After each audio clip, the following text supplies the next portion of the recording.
কারণটা এই যে বাংলাদেশে আসছে না। আমার খালি হোটেল ব্যবসা নেই, আপনি নিউ মার্কেট অঞ্চল দেখেন, বড় বাজার দেখেন, শ্যামবাজার দেখেন, গড়িয়াহাট দেখেন, শাড়ি মার্কেট পুরো, কাপড় মার্কেট পুরো, তারপরে হোটেল লাইন পুরো, রেস্টুরেন্ট লাইন পুরো, গেস্ট হাউস পুরো, সব একদম মানে টোটালি ফ্লেক্স হয়ে যাচ্ছে। আর কি হবে কিছু বোঝা যাচ্ছে না।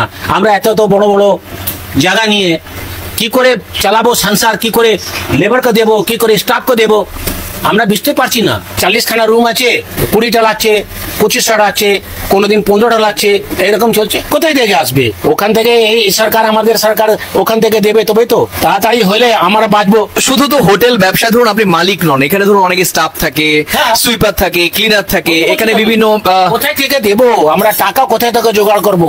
যে ব্যাংক ফ্যাংক লোন নিয়েছি ওটা কোথায় থেকে দেবো, কোথায় থেকে মিটাবো? আমরা তো কিছু মানে মাথা মানে রাতে দিন ঘুম আসছে না, কি করব? আপনারা কি বিষয়টা জানিয়েছেন গভর্নমেন্ট অফ ইন্ডিয়াকে? আমাদের মানে যে ইয়ে আছে, আমাদের যে অ্যাসোসিয়েশন আছে, ওরা তো সব সময় করছে, সব সময় গভর্নমেন্টকে বলছে, ওয়েস্ট বেঙ্গল গভর্নমেন্টকে বলছে, সেন্ট্রাল গভর্নমেন্টকে বলছে যে আমাদের কিছু রাস্তা করেন। আগে তো ভালো ছিল।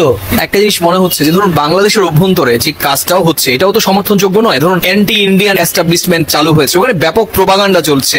আবার একটা শ্রেণীর লোকেরা বলছেন আমাদের ভারতে যেতে হবে না, আমরা অন্য জায়গায় যাবো। এই যে প্রোপাগান্ডাও তো চলছে। কিন্তু আমি একটা কথা বলছি আপনাকে, ওখানে যে গেস্টরা আসছে, যে বর্ডাররা আসছে, ওদেরকে আমরা জিজ্ঞেস করি ওখানে কি হচ্ছে, বলে যে এখানে হচ্ছে, ওখানে ওখানে বেশি হচ্ছে না, কিন্তু মিডিয়া হাইলাইট অনেক করছে, কম হচ্ছে, কিন্তু এখানে যখন 25% হচ্ছে, তো এখানে 100%। মানে মিডিয়া যে দায়িত্বশীল ভূমিকা সেটা কোথাও গিয়ে প্রশ্নবিদ্ধ হচ্ছে। ওই জন্য বিজনেসটা আমাদের, মিডিয়া চায় তো মানে বিজনেসটা ঠিক হবে, মিডিয়া চায় তো বিজনেসটা শেষ হয়ে যাবে। বিজনেস তো বটেই, তার আগে মনের মানসিকতা, মানে ধরুন আপনার এক দেশের প্রতি অন্য দেশের যে শ্রদ্ধা। আমাদের একটা বাংলাদেশ থেকে ভালো রিলেশন আছে।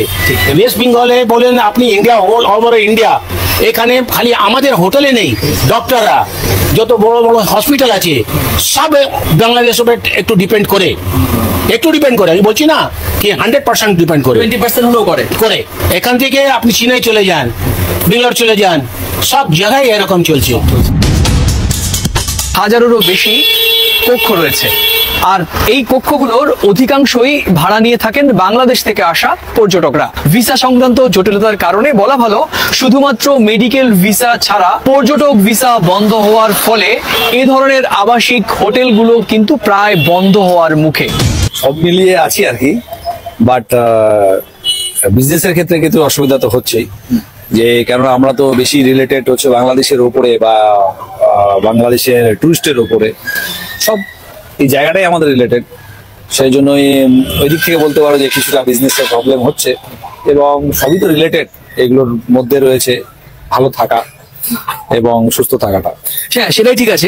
এবার ব্যক্তিগতভাবে আপনার ভালো থাকা না থাকা অর্থনৈতিক বিষয়, তাতে আমাদের ভারতের অভ্যন্তরীণ সিকিউরিটি, নিরাপত্তা একটা বড় প্রশ্ন। অনেকেই বলছেন যে নিউ মার্কেট বা মার্কুই স্ট্রিটের এলাকায় যে ব্যবসা, সে ব্যবসা বন্ধ হয়ে গেলে যাক না, দেশের অর্থনীতি বড় না নিরাপত্তা বড়, সেই হিসাবে আপনি কিভাবে বলবেন? না, আমরা দেখো নিরাপত্তার উপরে কোনো আপোষ করবো না, আমরা ইন্ডিয়া হিসাবে আমরা কোনোদিনও করবো না ভারতবর্ষের ইয়েতে।